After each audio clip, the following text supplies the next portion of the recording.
Claire worked in the small-town library, a quiet place where she often lost herself among shelves of old books and whispered voices.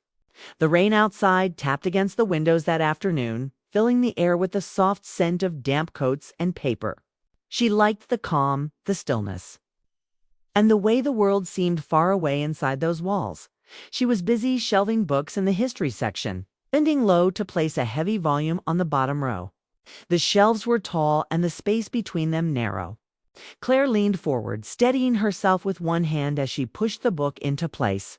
She thought she was alone in the aisle. But suddenly she felt something different. The faint warmth of someone's presence behind her. Her breath caught. She froze, her body stiff as her mind scrambled to understand. Slowly, she turned her head. And there he was, Ethan. He had been coming to the library often over the past few months. Sometimes alone, sometimes with a book under his arm. Claire had noticed him before, though she never admitted it to herself.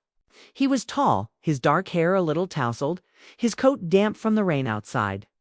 His eyes always carried a certain kindness, though they also held something deeper. Something she hadn't dared to look at for too long. Now he stood only a step away. Closer than anyone had been to her in a long time. Claire's hand still rested on the shelf, her heart racing as though the world had narrowed down to this one moment. Ethan gave a small, apologetic smile. "Sorry, I didn't mean to sneak up on you." His voice was low and gentle, but it stirred something in her chest.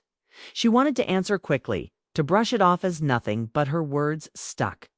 The nearness of him unsettled her in a way she didn't expect. It wasn't fear, it was something else. Something she didn't want to name. "It's fine," she finally managed, her voice quieter than she intended. She shifted slightly, trying to put space between them. But the narrow aisle left little room. For a moment, silence stretched. Only the sound of rain against the glass filled the space. Claire could feel her cheeks warming. She bent again to adjust the book, trying to steady herself.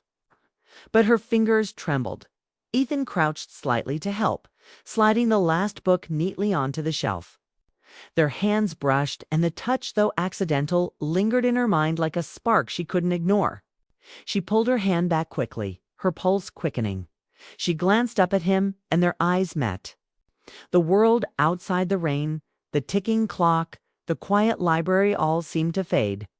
There was only him standing close enough for her to notice the faint trace of rain on his collar, the warmth of his gaze, and the unspoken weight between them. Claire wasn't used to moments like this.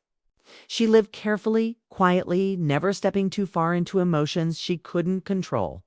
But now her careful world felt fragile, ready to crack under the simple truth of his nearness. Ethan's smile softened. He didn't move away. Instead, he looked at her with an expression that carried both apology and something. More something that made her wonder if she had imagined his frequent visits, or if they had always been for reasons she hadn't dared to believe. Claire drew in a slow breath, her thoughts tangled. She wanted to step back to regain her composure. Yet part of her didn't want to move at all. The rain outside fell harder, blurring the windows with silver streaks. The library lights flickered faintly in the dim afternoon. Everything felt still, suspended, as if time itself paused to see what she would do. But Claire didn't move. She simply stood frozen, caught between the safety of silence and the dangerous pull of something she had long kept locked away. That moment, small and ordinary to anyone else, changed the way she saw everything. She bent down to place a book, and when she looked up, she realized her life wasn't as quiet and simple as she had told herself, because Ethan was standing behind her, and she could no longer pretend she didn't feel it. Ethan stayed crouched beside her for a second longer, sliding the last book into the shelf. Claire tried to focus on the spines lined neatly before her, but her mind was not on history or titles. It was on the warmth of his presence, the closeness of his hand brushing hers just moments ago. She pulled her hand away quickly, as if the small touch had left behind something too heavy for her to carry. "You always look so focused when you work," Ethan said softly, breaking the silence. His tone was casual, but his eyes gave him away. There was more behind those words than simple observation. Claire stood, smoothing her skirt nervously, and faced him. "I suppose that's part of the job," she replied, keeping her voice steady even though her heart wasn't. Ethan rose to his full height, his damp coat catching the dim light above them. "Still," he said, "it's nice to see someone care so much about what they do." Claire didn't know what to say to that. She wasn't used to people noticing her, let alone pointing out qualities she herself had never thought about. She gave a small nod and stepped away, trying to create distance, but his presence followed her like a shadow. "You're here often," she said, finally daring to speak, her eyes drifting toward the rows of books rather than his face. "I am," Ethan admitted. His lips curved into a half smile. "Because there's something here worth coming back for." Claire froze. The words lingered in the air between them. She wanted to pretend he meant the books, the piece of the library, the quiet corner by the window he often sat in. But the way he said it made her think otherwise. Her pulse quickened. Not knowing how to respond, she gave a polite smile and walked toward the front desk. Her steps quick, as though the distance might calm her racing thoughts. But she could feel him behind her, not following, just watching. The weight of his gaze pressed against her shoulders like a question she wasn't ready to answer. At the desk, she busied herself with stacking returned books, her hands moving faster than usual. Yet no matter how she tried to steady herself, her mind spun. Why had he said it that way? What did he mean? She tried to tell herself she was imagining things, reading too much into a simple comment. But deep down, she knew. Ethan lingered in the aisle for a few moments longer before choosing a book and walking slowly toward the reading area. He didn't interrupt her again. He simply sat near the window where the rain outside traced long lines down the glass. From the corner of her eye, Claire caught him glancing up from his book every now and then, as if checking to see if she was still there. She kept her head down, but inside she felt a tension she hadn't known in years. It was both frightening and strangely comforting, like the beginning of something she didn't yet understand. When closing time neared, Ethan checked out his book and offered her a smile on his way out. It was warm, patient, the kind of smile that didn't demand an answer but left behind a quiet echo. As the door closed behind him, Claire exhaled slowly, realizing she had been holding her breath. The library felt quieter than ever, yet her heart hadn't settled. That night, lying awake in her small apartment, she thought about his words. "There's something here worth coming back for." She told herself it was nothing, but deep inside she already knew it was everything. And though she tried to push the thought away, one truth kept returning: Ethan's visits were no longer just about books. They were about her. The library had always been Claire's safe place. But after that rainy afternoon, safety felt different. She noticed Ethan more than ever. Each time he walked through the door, her heart reacted before her mind could.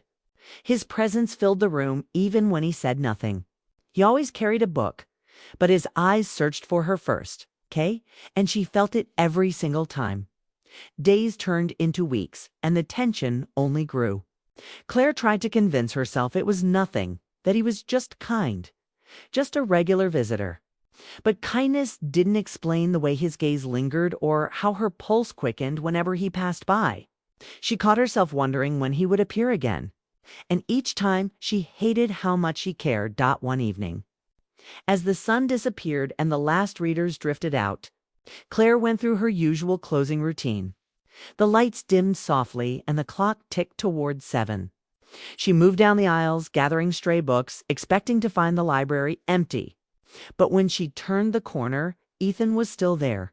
He sat by the large window, the rain streaking down the glass behind him, a book open in his hands. He looked calm, but when he lifted his head, his eyes were already on her. "We're closing in 5 minutes," Claire said gently. Her voice steady, though her chest wasn't. Single quotes to Ethan closed the book slowly, placing it on the table. He didn't rush to leave. Instead, he stood, sliding his hands into his pockets, and walked toward her. Each step was measured, deliberate, as though he had been waiting for this moment. "I know," he said. His voice carried a quiet weight. "I was waiting. For the right time." Claire frowned slightly, unsure. The right time for what? He stopped a few feet from her, close enough that she could see the seriousness in his face, the way his eyes searched hers. "For you to stop pretending you don't feel what I feel." The words cut through the silence, landing directly in her chest. She froze. Her heart leaped and fear wrapped around it just as tightly. She had spent weeks denying it, convincing herself it was nothing more than politeness, that his visits were coincidence. But deep down, she had known. And now he had spoken the truth she had been running from Ethan. She whispered, her voice breaking on his name. He stepped closer, his expression soft but determined. "I don't want to make this harder for you, but I can't keep coming here seeing you and pretending it's just about the books." His tone carried no pressure, only honesty, but it was more than enough to shake her. Claire's throat tightened. She wanted to deny it, to say he was mistaken. That would have been easier, safer. But the words refused to come. Her silence was louder than any denial could ever be. Ethan studied her face, his eyes gentle but steady. "Tell me I'm wrong," he said quietly, "and I'll walk out that door and never trouble you again." The offer hung between them, sharp and heavy. If she told him he was wrong, everything could go back to normal, the calm, the safety, the quiet routine she knew. But it would also mean lying to herself. It would mean pushing away the one person who had managed to see her in a way no one else had. Claire opened her mouth, but no sound came. She couldn't say the words because he wasn't wrong. Her silence was her confession. The library around them was empty. The rain outside falling harder, tapping against the windows like a steady drum. Claire felt as though the world itself was listening. Ethan exhaled, his voice softer now. "I'm not asking for an answer tonight. I just needed you to know. I needed to stop pretending."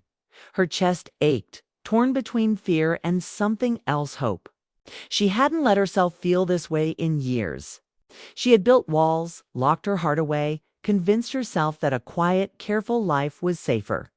But Ethan's words cracked those walls wide open. She lowered her eyes, her hands tightening around the books she held. Her lips trembled, but still she said nothing. Because sometimes silence was the only way to admit the truth. And Ethan understood. He didn't push, didn't demand. He simply waited, his gaze steady, his presence calm, in that quiet library. With rain falling and the lights dimmed, something shifted. Claire hadn't given him words. But she had given him everything, and for the first time in years. She realized her life was about to change. The library was quiet, almost too quiet after Ethan spoke. His words still hung in the air as if the shelves themselves were holding on to them. Claire's silence was heavy, yet it carried everything she couldn't bring herself to say. Her chest rose and fell quickly, her fingers clutching the edges of the books she hadn't even realized she was still holding. Ethan took a small step back, as if to give her room to breathe. He didn't look upset, only steady, his expression warm but careful. "I don't want to rush you," he said softly. "I just want you to know, I'm here always." The way he said it made her heart ache. No demand, no pressure, just a promise. Claire blinked rapidly, fighting the sting in her eyes. For years, she had lived with walls around her heart. She had convinced herself that if she kept her life simple and quiet, she wouldn't have to face disappointment or pain again. She had built a safe routine work home, silence. And it had worked until Ethan came. She finally lowered the books to the desk and leaned against it, her shoulders trembling. She looked at him, really looked, and saw no trick, no impatience, no hidden intention. Just a man standing in front of her, waiting. As if her answer, whatever it might be, was enough. "I don't know where this will lead," she admitted at last. Her voice cracked, but she didn't stop. "But I don't want to keep pretending anymore." Ethan's eyes softened. Relief spread across his face, not loud or dramatic, just deep and genuine. His smile came slowly, the kind of smile that steadied her. The kind of smile that made her believe maybe it was safe to hope again. "That's all I needed too." "Here," he said. For a long moment, they just stood there, the rain outside filling the silence. Claire felt as though a weight had lifted from her shoulders, even though fear still lingered. Fear of being hurt, fear of opening her heart. But alongside it was something stronger, a fragile hope she hadn't felt in years. She bent slightly to gather the books again, her movements shaky but lighter than before. When she looked up, Ethan was still watching her, but this time she didn't freeze. She met his gaze and let the quiet stretch between them. Not as a wall, but as something new, something unspoken that belonged to both of them. The lights flickered once, reminding her it was time to lock up. She walked him to the door, her hand brushing against the cold metal handle. He paused before stepping out into the rain. "I'll see you soon," he asked, not as a question demanding an answer, but as a hope he carried carefully. Claire nodded, her lips curving into the smallest of smiles. Yes. The door opened, and the sound of rain rushed in. Ethan stepped out, pulling his coat tighter, but before leaving, he glanced back once more. Their eyes met, and it was enough. When the door closed behind him, Claire leaned against it, her hand pressed over her heart. The library was silent, but her world was anything but. That rainy afternoon, she had bent down to place a book and froze when she realized he was behind her. In that instant, she thought her heart had betrayed her. But now she knew the truth. Sometimes the moments that scare us most are the ones that lead us to the very thing we've been waiting for. And for Claire, this wasn't the end of her story. It was only the beginning.